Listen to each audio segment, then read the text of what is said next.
Special guests coming up here on First Take. Tomorrow we have Charles Tillman. Wednesday it's Ronda Rousey. Looking forward to that. As always, 10 Eastern on ESPN2. Now, the NFC East, guys. The Cowboys, Giants, and Redskins are all tied at 2-2 for first in the NFC East. And the Eagles, who many picked to win the division, are 1-3. Our former Eagle, Eric Allen, is in the house. Good day. How are you, sir? I'm doing good. Good to see you, good as to see always. You guys too. Better than my Cowboys are doing right now. Yeah, it's all right, though. Well, it's all right. We're going to get into that right now. Please tell us, who is in control of the NFC East now through 4 weeks? Well, the Giants seem like they're in control right now. Yeah, Big Blue. Go Big Blue. Yeah. Well, again, they all have so many issues. You're talking about the running game with the Giants. But Eli's going to throw the ball. Odell Beckham and Randall's coming up. Harris had a really good game. Yeah. Defensively, playing a lot better. But again, when the Giants are the Giants and the Giants are the team that are going to go to the playoffs, they sack the quarterback, and I don't see that right now with the Giants. So there's issues there with this Giants being the Giant football team that represents the NFC in the Super Bowl. I'm not sure if they're going to get there towards the end. Remember, guys, this is just the first quarter, okay? So the first quarter means a lot, but, you know, there's still a lot of football to play. Dallas Cowboys with the injuries, I mean, you're talking about Dez, you're talking about Romo, you're talking about the other day, Lance Dunbar may have an ACL, and that's huge for this football team. But getting Greg Hardy back, Rolando McClain back, and it was a great game last night, and you have to find a way to cover the wheel route, and you have a win. And Dallas Cowboys get that W without Tony Romo and Dez. That's awesome. You talk about the Redskins and the Eagles. My Eagles right now, I saw the big plays. Yeah. But you know what? There are busted coverages in the back end. You can't guarantee a busted coverage every time you're going against an NFC East opponent. You can't do that. The running back is still going side to side to the downhill. Last year at this time, DeMarco Murray had 385 yards rushing. Right now, 75 yards rushing. How are you going to beat somebody with a balanced attack with 75-yard rushing from your $1 million man? You can't do it like that. And still, the offense looks sluggish at times. They look like they don't connect. There's just, and at the end of the game, the defense been playing pretty good. Pretty much for the last couple of games. Yeah. They play some zone defense and they get Torp in the middle. Then they go man and get the touchdown to end Pierre Garçon. So there's a lot of issues with this NFC East right now. Right now, the Giants are in control, but I think the Dallas Cowboys will eventually be the winner of the NFC East. And there's going to be one. There's only going to be one team that goes to the playoffs from the East, and it's going to be the Dallas Cowboys when their guys get back. Okay. Molly, if you don't mind. Go for it. I may need you to stand up for a second because I might need you to stand next to Skip Bayless because he might fall out of his chair. I'm glad to. Hold me what I'm about to say, and he may need somebody to hold him up. Skip Bayless, I don't think you truly appreciate why I say the Dallas Cowboys are an accident waiting to happen. Oh, Lord. The reason why I continuously say they're an accident waiting to happen, Skip Bayless, is because the truth is Eric's absolutely right. And if the Dallas Cowboys don't have an accident, there's nothing that's going to stop them from taking the division. And I think there's nothing that's going to stop them from getting to at least the NFC Championship game. I happen to think the Dallas Cowboys are that talented. I happen to now believe in Jason Garrett more than I ever did in the past. I happen to now believe in a healthy Tony Romo more than I ever did in the past. I happen to always have believed Des Bryant is, he's the new Megatron as far as I'm concerned when healthy, because I think that Megatron and those knees, he's got to show me something tonight because I just don't believe in it anymore. Not his ability, his health. Whereas Des Bryant, I believe Des Bryant will come back healthy, and once he does that, I think he's going to take off right where he left off. I believe in Rod Marinelli's defense. I know that it was a rookie that got inserted at a split second because of the injury. I get all of that. You understand? So when I look at the Dallas Cowboys, to me, for the first time in about 20 years, I believe that the Dallas Cowboys, legitimately, talent-wise, unlike Chip Kelly, who has a bunch of talent that doesn't fit, I think the Cowboys have talent that does fit if they can stay healthy and stay out of trouble. I think that the Dallas Cowboys, at the very least, will go to the NFC Championship game, which is why,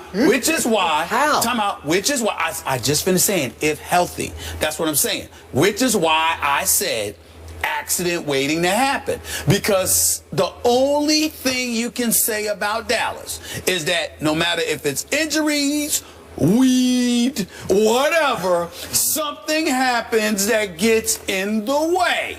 Now, we hope it's not injuries because we don't wish that on anybody.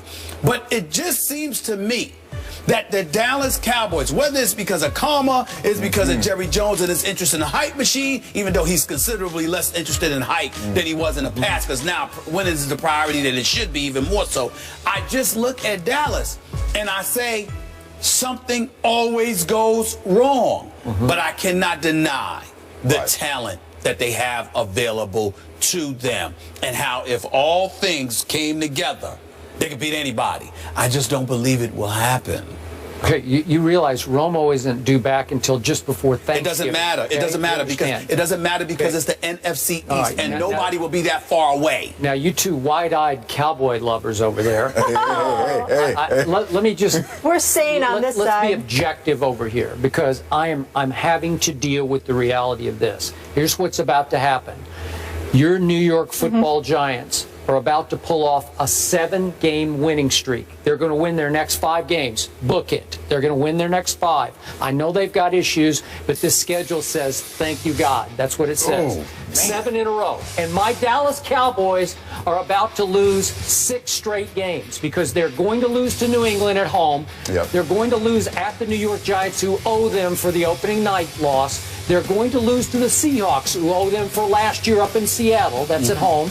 Then they're going to lose to the Eagles at Jerry World because the Eagles owe them for earlier this year. And the Eagles always play well at Dallas. Just book it. They're going to lose 6 in a row. And at some point when Romo comes back, my Cowboys will have plummeted through no fault of their own, just through injuries, to 3-6. At that point, the Giants will be 7-3. So it'll be a 4-game, the 3.5-game bulge that the Giants will have.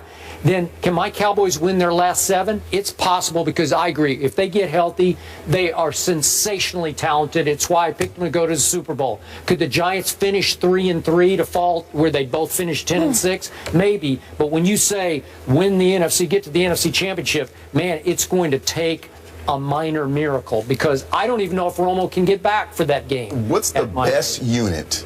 Defense, offense, especially. What's the best unit in the NFC East? The Dallas Cowboys offensive line, and that's what's going to get. You know what? Whoa. I don't know about that right now. I don't know about that right now. Get them through. So last night they rip off a 14-yard gain and a 45-yard gain on the first 2 plays, and after that they go.